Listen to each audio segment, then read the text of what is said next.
So our topic is a very important one. It's talking about looking at IRB approval for educational projects specifically. And so our objectives are, we're going to describe the purpose of the IRB. We're going to help you understand whether your project will fall under exempt, expedited, or full review. We'll list some of the individuals, just like kind of in a general, kind of institutional wide, to help you gain IRB approval and outline the timelines for securing IRB approval. So when you're first thinking about getting IRB approval, you have to kind of think about the steps of your project. Because really, when you are submitting your project for IRB approval, you should kind of have a skeleton ready, and you should have an idea of how you're going to evaluate your participants. So step one, what is your evaluation? What are you actually seeking to analyze with your project? What are you trying to basically discover or find or assess? The second thing is, how are you implementing your materials?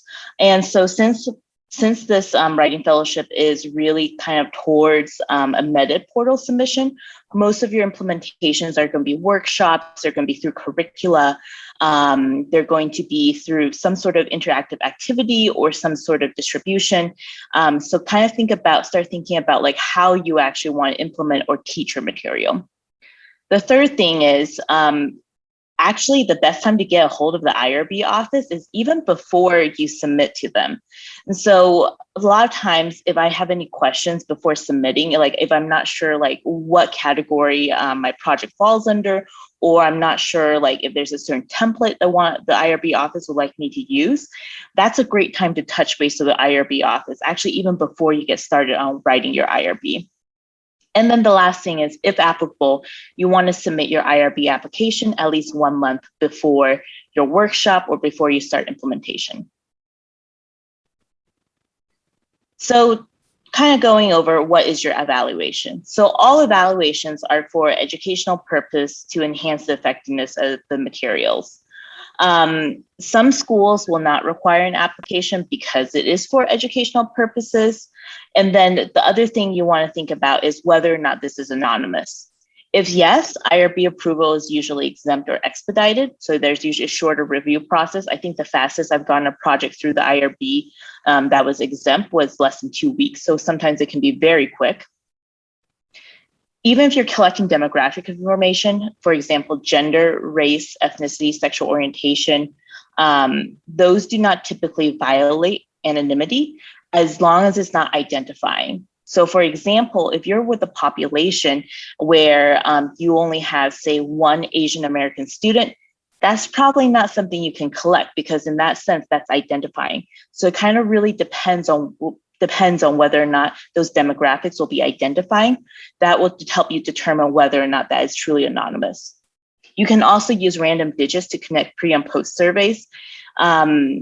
There's a couple different ways to do this now in kind of COVID world, but for example, if you're able to do it in person, you can just have random numbers on your pre and post surveys. You can actually hand them out in a packet. The one way you can do it if you're doing a virtual implementation is that you can ask for participant emails, and there's different like survey-based ways to do it where it actually is not tied to those emails, and that actually it will anonymize it on the back end. The second thing you really want to think about is how you are implementing your materials.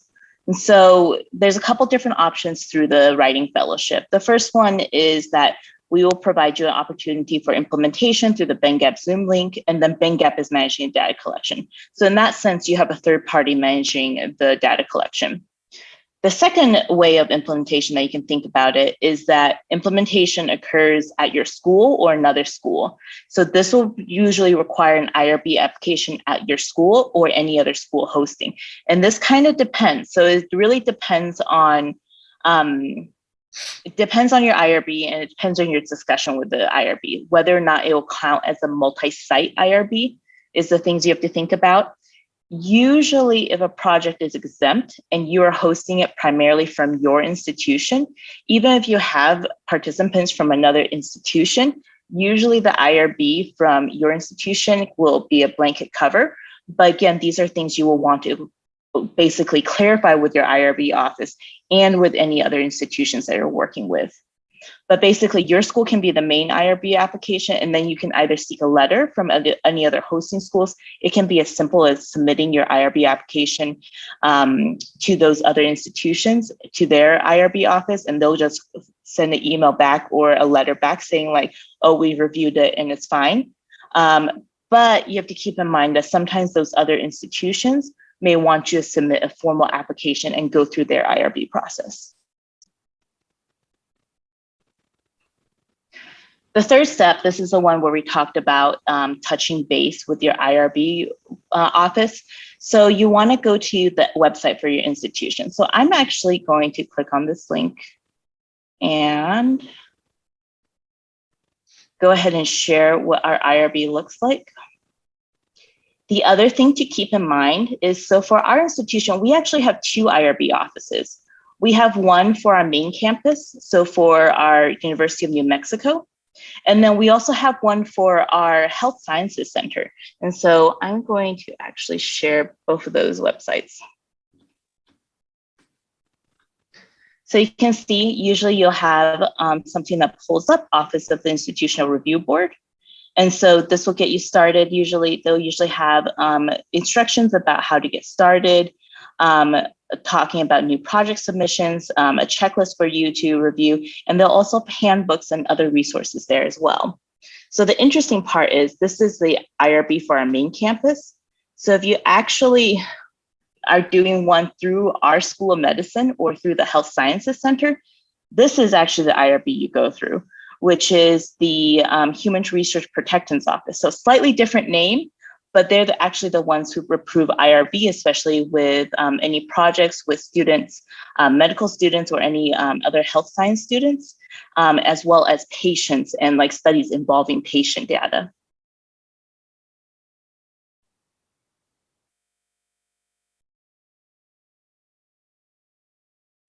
Go back to this. This is a great advice, which is schedule time to meet with an IRB staff person. So this allows you to verify if you need to submit an application, and if so, which category, exempt, expedited, full, etc. And you can also ask them at that time about the timeline. Like they usually have a good estimate, like, oh, hey, if you need to go through the full IRB process, we suggest you kind of plan out a month before you are ready to implement your project, or oh, if we think that this is exempt, you probably only need to submit it like 2 weeks before. So they'll give you a better idea of when you need to be ready with that IRB application. The third thing is be prepared to have your IRB or city certification. I'll go into this in depth in the next slide. And the other thing is maintain friendly, constant dialogue with your IRB officer. One thing that I've done before is I've actually just picked up the phone and called the IRB office.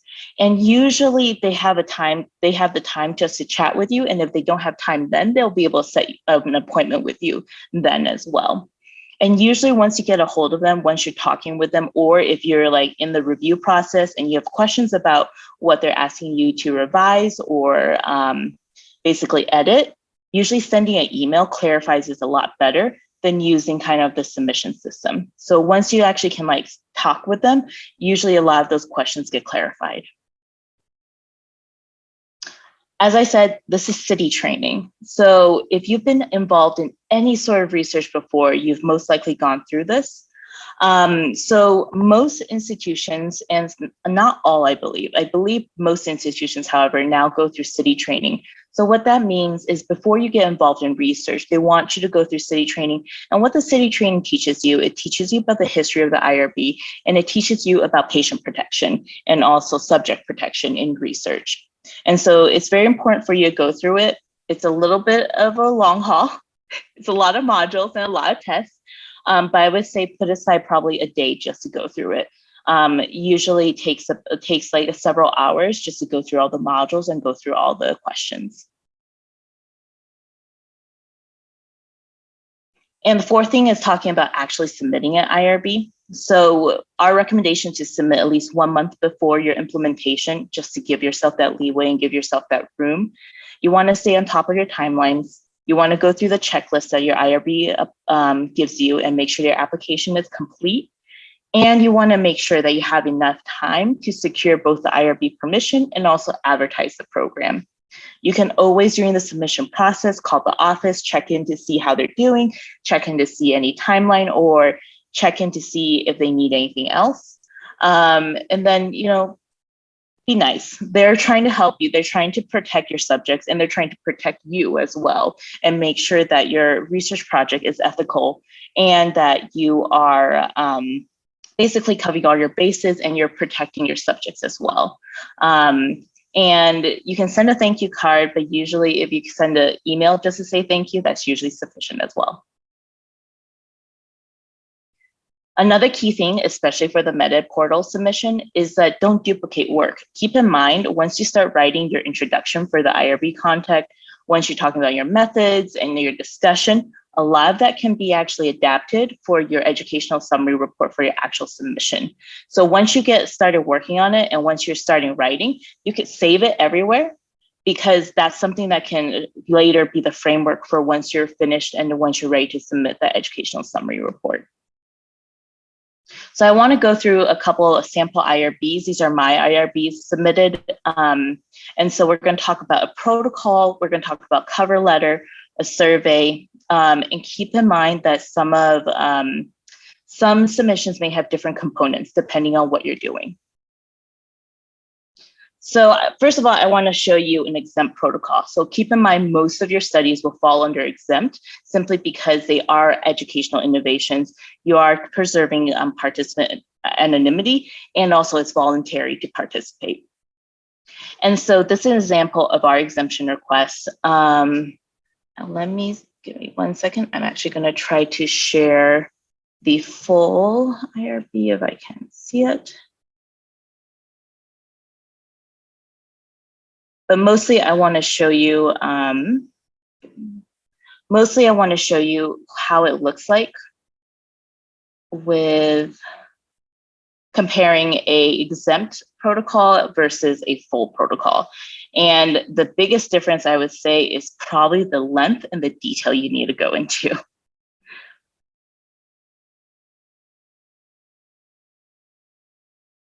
Okay. So here's an exemption request. This is actually the IRB exemption that I submitted last year for my meta portal publication. And so you can see that it's pretty short. The template basically guides you through all of the things that you need to add. The biggest things you need to write about is you need to write kind of like a summary of the project, and also talking about how you're going to recruit, if you're compensating your participants, whether or not it's collected anonymously, whether you're not recording any identifiable data, and then also asking about specifically what methods you're using that would fall under exemption. And so you can see it's pretty short, not too much. It's about 6 pages. Oh, Dr. Bali? I was going to say, one thing that you can do, each institution have a little bit of a different IRB protocol that you have to complete. Ask your mentor, ask a colleague if they have completed one, and use that as an example for you to complete it.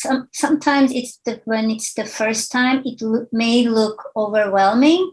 So to know one that went through and what they put for an exempt or expedited will really help you. So ask your mentor, ask another colleague who has done this, and I'm sure they will share it with you. I completely agree with Dr. Abali, because the first time I did it, I actually asked for a sample protocol from one of my chief residents. And that's what I kind of like used to model when I was first filling in things, because just being able to see an example and being able to have a sense of what it should look like, and especially if there's certain language that needs to be included, it's really helpful to see someone else's protocol as a sample. So in contrast, I actually also want to share with you guys what a non-exempt protocol looks like. So this is actually for a chart review protocol I submitted to our IRB, and it is lengthy. So it's a lot more detailed, as you can see. It's a lot more specific about how you're going to select your patients, how you're going to get consent, what risk and benefits are. And so, and that they specifically want to know every piece of point of that data you're going to collect, and they will basically want to know all details about it. And that's about a 10-page submission versus the 6 pages.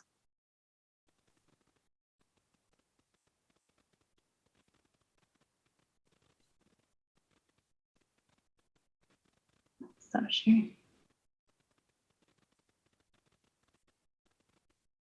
And then let me go back to my PowerPoint. Sorry, I'm on an iPad, so it's taking me a little longer to flip between all the different screens. But here you go. So when they ask about cover letter, there's going to vary between different institutions. So our institution actually does not ask for a cover letter with the IRB submissions, but a lot of institutions will.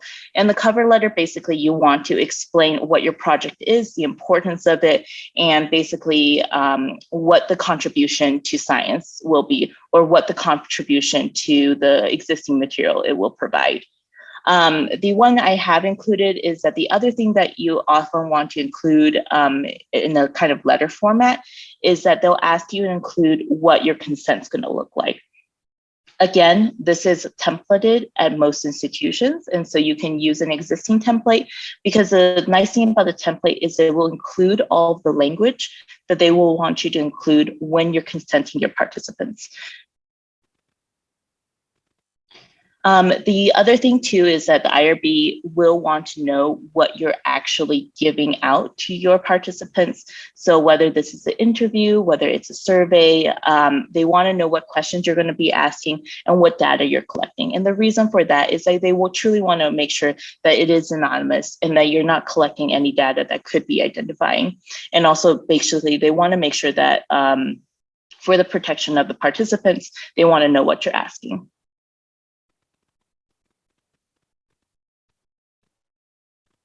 And with that, I'll take any questions and I'll stop sharing so I can see everyone. I would add that for consenting, really talk to your IRB officer, because in some cases you think that you need a consent. That happened to me, and there was no need for me to fill the consent form. So your IRB officer will be your best friend, and sometimes you don't have to call them. You can call them, but in most of the IRB forms, there is a place where you can put any concerns, and they will tell you, please call me back by this number and let's talk about it. So that's another way at the end before you submit. And don't forget to hit the submit button. It had happened to me before. I complete everything, save, but there is a submit button. You can put any concerns or any questions that you have generally. And everybody who are on your study has to complete that city training and also CQI. So you have to make sure that they complete it, because if you cannot find their name when you're searching in their data, you cannot really finish it. You have to take them out and you can have an addendum to add their name again. But it's very important that everybody completes it.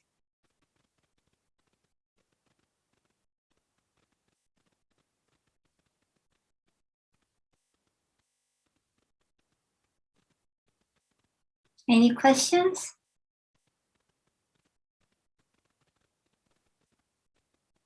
I think you're very tired to ask any. Yeah.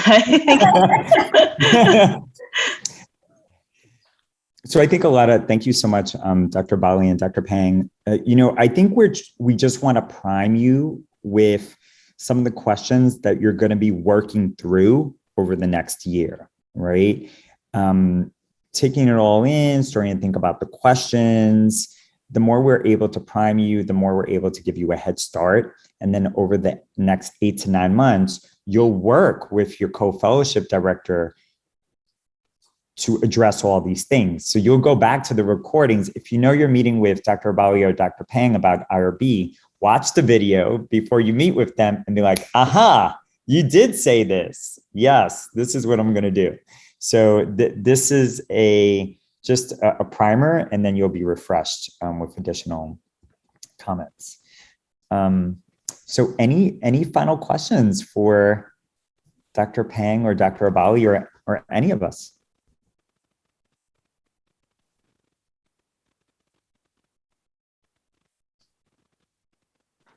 I had one question. Just in terms of logistics, how will we know who our mentor is? Great. Excellent question. I think you knew the transition for tomorrow. So you're going to receive a worksheet that I'll ask you to consider tonight and tomorrow morning. It's more for you to start writing out what you're thinking of doing as a project. So some of you may have no project and just an idea, right? You have an idea that you want to develop into a project. Some of you may already have a workshop that you've collected data, right? And then some of you may choose to pick up one of the Bing Gap projects. So tomorrow I'm going to share some of the current Bing Gap projects that you could be a part of, in which the PowerPoint, the facilitator guide, data has already been collected. We didn't want to give you a Bing Gap project because some of you already have projects and some of you sort of may want to evolve a project. So tonight, you're going to complete a worksheet and have it ready for tomorrow. Once we hear what you're thinking of, then you'll be assigned to one of the 6.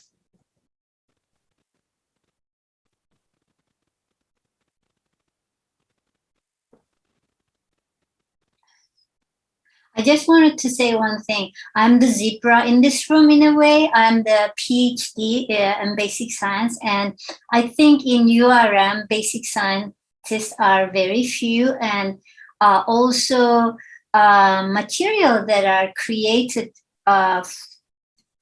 basic science related to URM is very few as well. And there are not many merit portal submission to basic sciences. I am one of the associate editor for the basic science portion. So think about that too. I think one of you talk about nephrology, renal case that you had, which is a great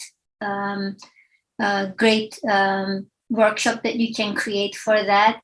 But there are other things. I think Cindy mentioned about UME, and in UME, I think the young generation, such as you, can really border the clinician and the basic science that you have learned much better than I am. I'm a PhD and a person who has been in practice for as a clinician. It's harder because we have expertise that make our minds to work differently than your minds, because you are you are in the bridge of both of them. So things that you can think about having basic science. For example, there are a lot of things about dermatology and how there are very few cases about different color of skin and less representation in basic sciences, etc. So think about those topics that may interest to you as well. I think, Kimberly, you had your hand up. I was being attacked by a bug.